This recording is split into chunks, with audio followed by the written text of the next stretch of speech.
Hello, and welcome to Confessions of a Terrible Leader, where real leaders share the raw truth about the lessons they learned the hard way, so you don't have to. Join our host, Layci Nelson, founder of Transcend Leadership Collective and former terrible leader. Every leader can become worthy of being followed if they are willing to put in the work. On this podcast, we share the messy stories and behind-the-scenes reality of what the work actually entails. We welcome you to this community of revolutionary leaders who believe honest communication, healthy conflict, and building cultures of acceptance, respect, and trust are not only possible, but non-negotiable for cultivating world-class teams.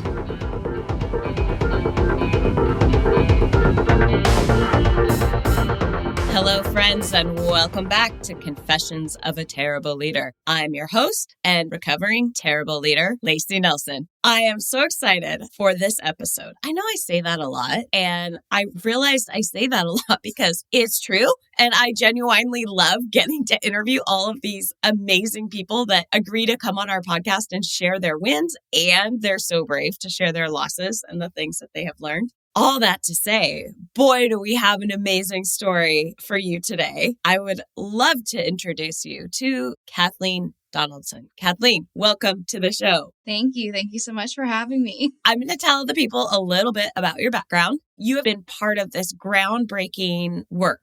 Kathleen has done some work with us at the collective, and she has done some work for us. We have paid her to go through our curriculums, or one of our curriculums, and to upgrade it to be on the cutting edge of understanding basically our central nervous system and how to support our own mental health and the mental health of others. She is the founder of a really innovative program called the Trusted Adult Program. Did I get that right? Yep. And also she is the co-creator of the Calm and Connected Toolkit. All of these amazing things. Kathleen, I'm going to get it wrong. You tell us, what is this all about?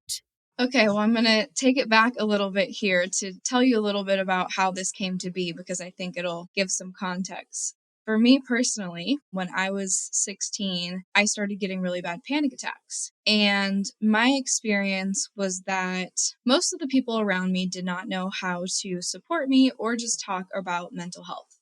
I understand that that was a while ago now. And unfortunately, a lot of that still hasn't changed. Mental health is still very, very stigmatized. And so how I got into this work was really going through my own journey and having to go to doctors, therapy, all of this to figure out, how do I even navigate this thing that's really scary? If anyone's ever had a panic attack, it's very somatic, right? It's in your body. You feel all of the symptoms. It's all encompassing. Yes. It was really scary for me to navigate. And, I wasn't really able to engage in life. I would always leave things early and not be able to complete classes and things like that. Fast forward, I ended up moving from Seattle to Portland when I was 17. I started college early and I was getting my degree in criminal justice. And I took an abnormal psychology class. And so we learn about personality disorders, but you also learn about the basics of depression, anxiety, what's happening in the brain, the neuroscience. Yep. And I was like, so this is pretty easy to understand, but why are we not talking about it? And I went home because at the time I had 4 roommates, which you do in college. Yes. I was telling all of them about it. And I was like, why do we not talk about this? And my roommate to this day, we're still friends, will tell you this business blossomed from that moment where you're sitting in our living room and telling us this is ridiculous that we don't have these conversations. Yes. Oh my God. So that's kind of how it came to be. I mean, fast forward, I got my criminal justice degree, but then I got a degree in psychology and I started to go into the field. And my first internship was this organization that did conversations around mental health. And I was hired to evaluate the program. And the hard thing was once I evaluated, saw that it was super harmful. Oh. That talking about mental health without trust, without connection, but also without additional resources was providing this sense of empathy. But then it was, well, where do we go from there? Yeah. They didn't have a direction. So I actually handed them the report and they took the 2 pages of the report that had good data out of 50 that said this should be changed. Yeah. They only gave the 2 good pages to their board. Ugh. And the rest they threw away. I was let go from the position. Oh, man. All this stuff. So I was starting to also see the gaps in the mental health system. I became a counselor and it was the same thing where I was seeing all of these people are struggling. there's this weird thing where people are also profiting off of this. Yeah. The other side was I saw providers really struggling. Mm-hmm. Within my first 6 months at the counseling job, we had 3 clinicians commit suicide.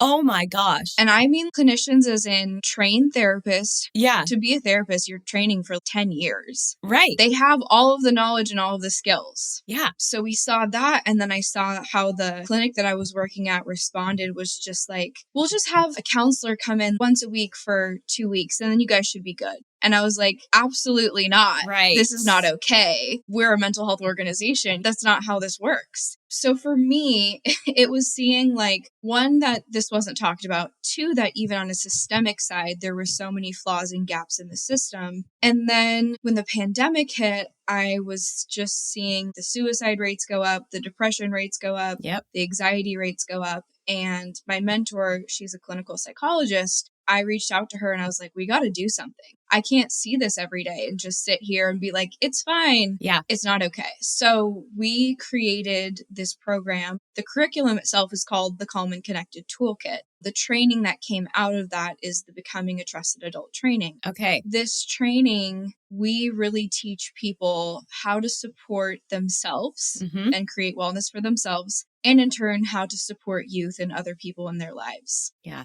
So that's kind of the background, seeing like the gaps in the system, seeing the stigma personally, and then seeing that we really need community. Yeah. Especially now more than ever. What is remarkable and stands out to me as well, I mean, of course, all of this brilliance that you have and this passion that you have, but the fact that you turned it into action, because so many of us sit and see the problems and we experience the gaps ourselves or somebody we love does.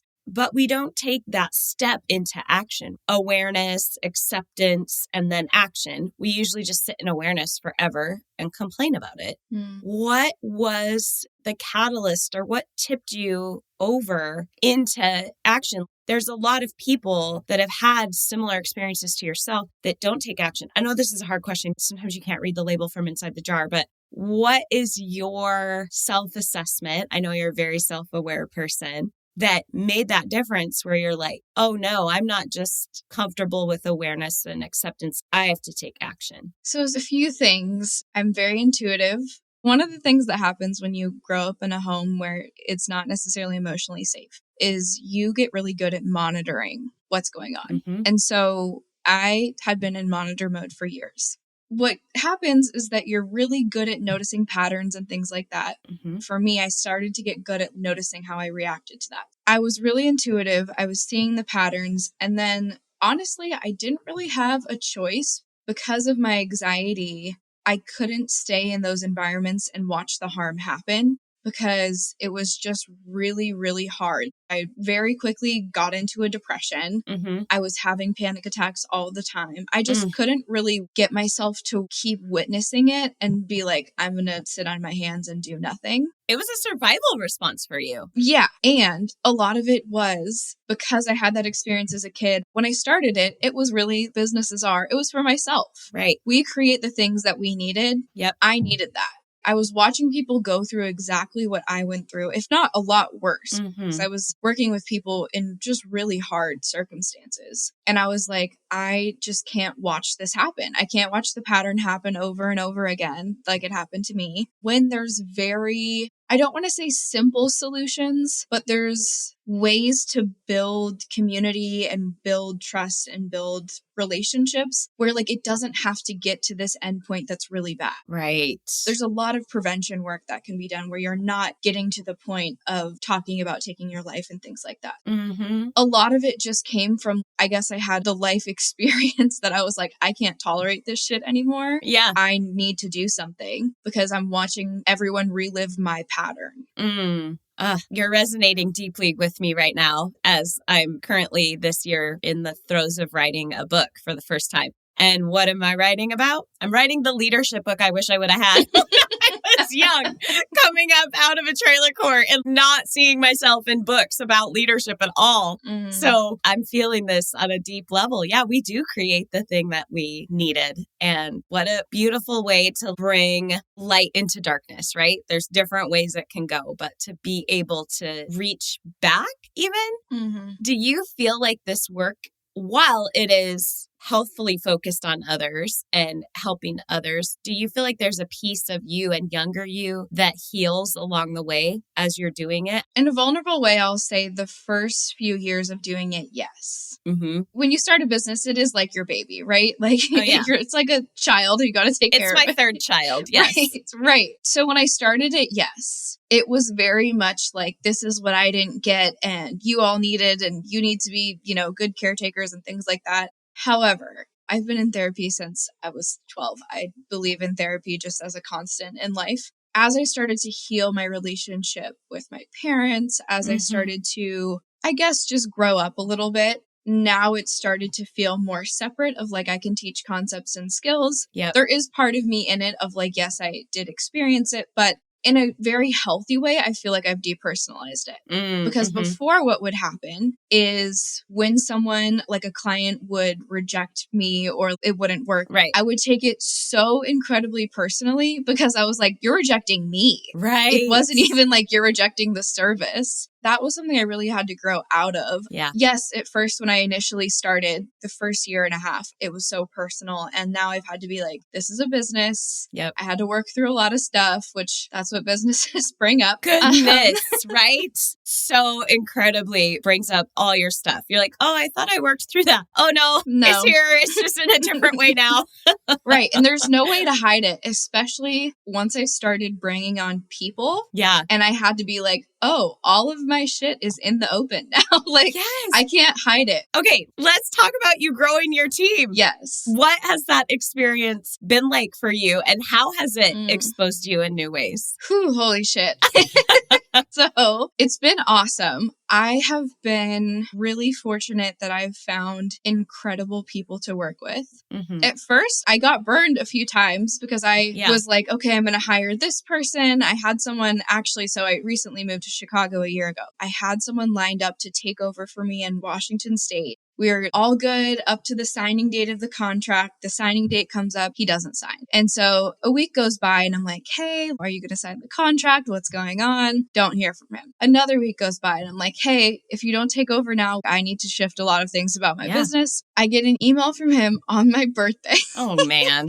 Like 3 weeks after the signing date saying, I've actually decided to start my own business. Sorry that I didn't tell you sooner. Keep in mind, I had been grooming him for 6 months. Yeah. We're talking about these business ideas, all of this stuff. I'm moving. That was such a learning process for me because I was like, I can't invest in people that are not sure. Yep. That was my first experience. Since then, I've been a lot more aware of who I'm bringing on, doing research before I reach out to them, right? Yeah. Who are you? What are you doing? What's your background? And now I just have an incredible team. I have an executive assistant, and then I have people who contract for me, helping with sales, facilitating trainings and things like that. I do believe that it is lucky, but I also believe that it's also that I'm a little bit more cautious about who I'm bringing on. Yep. And I spend some time. The ways that it's brought out a lot of my own shit, which maybe I should save some of this for the confessional. For the confession? Yes. Okay. But I'll just say, when you're a solopreneur, it's just you. Right. You can kind of do whatever the fuck you want, right? You can just be like, well, today I'm going to start this offering. Yep. Or next week, I'm just going to wing it when I speak at that conference and I'm going to create a whole new offering and offer to these people.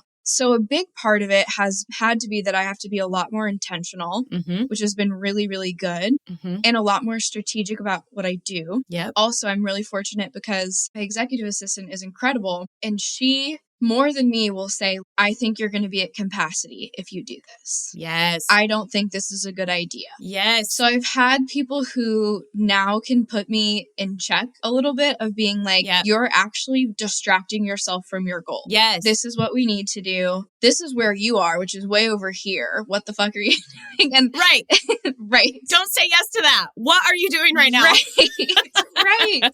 When you're doing it yourself, you are the visionary, right? So that's part of, I think, what a lot of entrepreneurs like is you like to be the visionary and come up with these ideas, and that's great. Yeah. But that doesn't always align with your business at the time or what you're doing. Correct. Yes. as someone who has multiple people on my team that pull on my reins, I completely relate to what you're saying right now. Yeah, because we want to do the fun and the new and the shiny, and our brains are always making connections and seeing patterns and like, oh, if we did this or we did that. And then we dilute our effectiveness because we're not focused in on the one getting really solid, building our reputation in this thing that we want to be known for, because we can't be known for all the things all the time. Human brains don't work like that. Yeah. Even if it makes complete sense to us, it doesn't make sense to the people that we want to sell this service to. Right.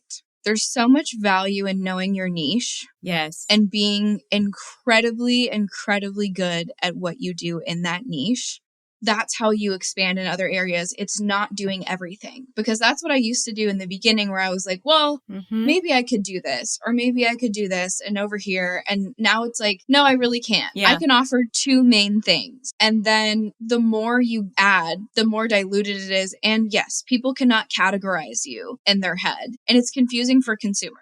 Yeah. And man, marketing in and of itself is a whole skill set. We just brought on for the first time ever a fractional CMO. I tried literally a solid year of being like, I am going to learn how to market. All I learned was enough to know if I was bringing somebody on that actually knew their stuff or if they were just bullshitting me. I had enough context to kind of feel that out.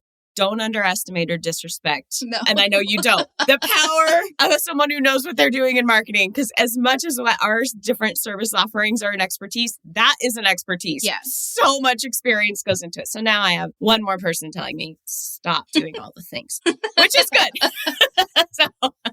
In this growth process for me, as I've been hiring new people and expanding, the thing that so many people have said to me that I trust has been, don't get distracted. Yeah. And oftentimes those other things and other ideas that we want to do, while they might be energizing and great, are a distraction from the primary goal that we're going towards. Right. I loved the strategic planning that I did with you because it gave me such a clear direction on where I'm going, the bigger impact. It's such a guiding light for when I have those moments of, well, maybe I should do this. I'm like, no, let me come back. Yeah. And I have my goals. I have my way to do it. Yeah. It's so incredibly helpful. And it really propels you forward in the direction you do want to go. Anyone who wants to do strategic planning, it was so incredibly helpful for me. Oh my gosh. Well, thanks for that little plug. I'm glad that was helpful. It actually arose out of our core original offering has always been Basecamp or like the Lift. The Lift grew out of, well, we need something for middle level. And so the Lift was created, or for that younger emerging leader that maybe doesn't have as many decades under their belt as someone in an executive seat.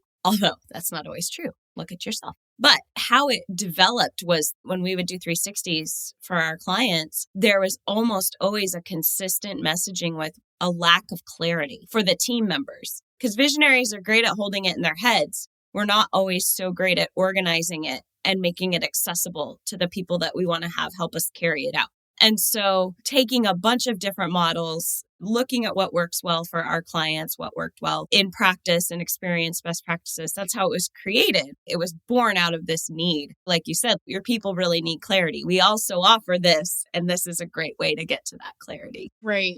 I want to say before the strategic planning, because I had just brought on my executive assistant a few months prior, and she was like, I don't really get it. Like, you have all of these offerings, and I would explain it, and it just didn't translate. It wasn't until we did the strategic planning that she was like, oh, I get it. So simple. Yeah. This is where my role fits into this. And it was really helpful to think about, for me, how to really delegate a role and not just tasks. Yes. Before, I did have assistants who I just hired for projects who I would just delegate tasks to, and then they didn't get the bigger vision, and it always felt like a little bit of a disconnect. But after the strategic planning, I knew she's someone that is really going to be a bigger role in my business as it grows. She's also someone who has 15 years of experience as an executive assistant, so she's not doing tasks. She wants to know the bigger vision. Yeah. That wasn't an option, right? It was actually, what are we doing? Yeah. Yeah. Why? Right. And she's like, why do you want to do this? And what's your goal? What is this about? Yes. That was so helpful for us to just get on the same page. And then moving forward, we executed our Q3 goals within like a month because we have so much clarity. Oh my gosh. These tasks are so doable. Yeah. It was so easy. I think that was really helpful for us to all get on the same page and to know that as visionaries, that we don't always translate our vision effectively is really important. And I have to remember that too. The things that feel so clear in my head do not always come out that way. And so we need this process quarterly, annually to make sure we're all on the same page. It's a guiding force. Right. Oh my gosh. Well, that was an unexpected endorsement. Thank you. This wasn't planned, listeners. I want to talk about now the confessional time. Someone that lights up when they talk about this stuff the way that you do, that has the passion and drive. I know, because I am you, you are me. We're all connected. I have a very strong feeling that you probably have made some pretty big mistakes along the way, shed some tears. Welcome to the confessional, Kathleen. What is your big mistake you would like to share with us today? Ooh, okay. So along the clarity aspect, I will say this is very generational. So I'm a millennial, but I'm closer to the Gen Z side of millennial. So my managers from my first job at a grocery store to my counseling job were all very micromanaging. As millennials, we usually kind of go the other way where we're like, let's be a little bit more relaxed. Yeah. My motto, even since I've started working with my executive assistant, has been nothing's urgent, which in theory sounds good. However, translated, it didn't work so well. Yeah. Also, my assistant is older than me. She's like, what are you doing? What this looked like was her asking, what's the due date for this? When do you need it done? And I wanted to be relaxed and not give details. So whenever, by the end of the month. And then, of course, our deliverables weren't getting met. Yeah. And I thought I was being well, I'm giving her flexibility. Yeah. I was not doing that at all. I'm not like the other bosses. Yeah. I'm the cool boss. Right. And so it was so funny. The first few months, I was so frustrated. So I was like, what the fuck? I hired her. She has all this experience. Yeah. And then I was in the lift and I was like, holy shit. I knew going into the lift, I always know that everything as a leader, but usually as a person, everything is about us. Yeah. It is not about other people. Yeah. Anything that we feel is usually a projection of ourselves. Mm-hmm. So I knew me being frustrated was somehow I am not translating this correctly for her to hear it. I went into the lift knowing I needed those skills. And I realized that I was just kind of trying to be too cool. And I was missing the point where I was like, it actually is really helpful for people to have deadlines. Yes. It's actually also really helpful for people to have a lot of clarity. Yep. And to have some reasoning behind this is why we need it by Friday. Yeah. That is what was a big shift for me. And I did that with my contractors too. That showed in my first story of when I was trying to hire that guy. Yes. There was a lot of times where I just lacked boundaries and lacked assertiveness because I was trying to be it's fine. I'm not going to be the micromanager boss. You just swung way too far the other way. Right. Scope of work, whatever. Right. You could just have this done in a few weeks. I actually need it Friday and it's Monday. And I actually should say that. Yes. That is, I think, the biggest learning curve I've had because I've seen it in multiple ways. That translated for me to pitching. Yeah. Where I would be like, oh, we're flexible on prices. Absolutely not. I'm not flexible on prices. But I'd be like, well, we need to fit with your budget. And no, certain times that can be helpful, but I think a lot of times I would lowball myself. Yeah. Oh, yeah. A lot of it is the idea of being the chill manager is not really something that we need to play into. Doesn't usually serve our people very well. No. And people like the directness and the clarity way more. Yeah. It would be so weird for me to meet with a manager or client and them just be like, you could come train our staff whenever. Right. What the fuck? Give me a date. Let's. I'm trying to plan my life. Right. So 1, we need clarity. 2, it's actually important that we explain ourselves. And that's one of the things I talk about a lot with emotional intelligence is it's actually important to explain where you're coming from to build empathy. It's so funny because people talk about intention versus impact, which I think is valid, but also voicing your intention is actually a good thing because I think people do need to see where you're coming from, but you can also acknowledge that your impact was way different, right? This did not land as intended. And that caused harm. And I need to repair this. My intention doesn't take away the harm that was caused, but it can build a little bit of empathy knowing that I wasn't intentionally trying to screw you over. I was Right. just trying to be the cool manager. And in reality, that had a bad impact on me, my business, Yep. on you, all of this stuff. It doesn't negate the impact, but I do think it's important to articulate so we can see where you're coming from. Yes. Oh, such good learning. Thank you for sharing that with us. Mhm. That's a vulnerable thing when we ask that. So much appreciated. So in some final reflection, what would you want to leave with a listener that is maybe earlier on in their career of figuring out what kind of boss am I? What kind of leader do I even want to be? And they look to you and said, Kathleen, how do I even start to build the awareness in myself or to figure this out? What is authentic leadership? What does that even mean for me? Being someone that dives into this at a very deep level, what advice would you have for people to get more aware of how they want to lead, kind of impact they want to have, and what their capacity is? Ooh, that's a good one. So I think starting point would be look at the leaders that you've had in your life and think about what made you feel safe. What did you like about them? What did you not like about them? And the ones that you didn't like, get curious as to why. Because it's important to differentiate. Is this just a projection of something that I don't like as a human quality? Or is this actually not a great leadership skill? Because those are two different things. Really, though, who are the leaders that you like? What do you admire about them? Can you break down the qualities that you feel like you like? And what did it feel like to receive that? I think is the other side of it. In terms of where to get started, I would say just don't be afraid to take some leadership courses. I think the misinformation that people hear a lot is they're just born leaders. I hear that in classrooms and boardrooms, all of this stuff. They're just a leader. And I'm like, no, leadership is a skill. There might be personality traits that you have that make you more able to develop those skills or you develop them more quickly. Right. But you can't just assume because we're in the position we have the skills. No. Not at all. No. I think the other part is please don't be afraid to ask for help. Yes. And starting to notice the areas that you're actually not doing well in is a good start. If you're at work managing people or young and managing people, we don't have to have it all figured out. Right. Just being here's the areas I'm really struggling in. It doesn't have to be a thing of shame or guilt. Yes. I think it's actually worse to power through. I agree. It's worse to power through and be I'm just going to figure it out. No, I actually think it's really great to get help. Yes. There's tons of mentors, there's tons of skills, there's tons of classes that you can take. Just starting to be really honest and maybe take inventory of the places you need to grow. Yes. Here's what I'll say as someone who's a big nerd and likes to learn and has a lot of knowledge in that way. Yes. Oftentimes we just need these little adjustments. They're not as big as we feel that they are. So if you can start being okay, this is where I feel like I'm struggling. Let me just get help for that. You don't maybe need help for all the other things that are going well. Right. That has been really helpful for me. I'm at a point where I'm finding I need help with practical application of knowledge. And I need those very niche scenario